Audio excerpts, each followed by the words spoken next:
how to allow others to take screenshots or screen video to your live content.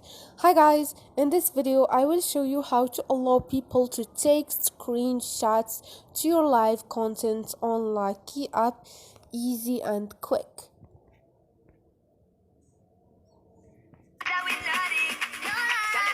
Once you are here, go to For You page and you're gonna find those three lines up there. Click on Setting and now click on Privacy, which is the second choice, and scroll down. You're gonna find Allow screenshot or screen recording of my live content.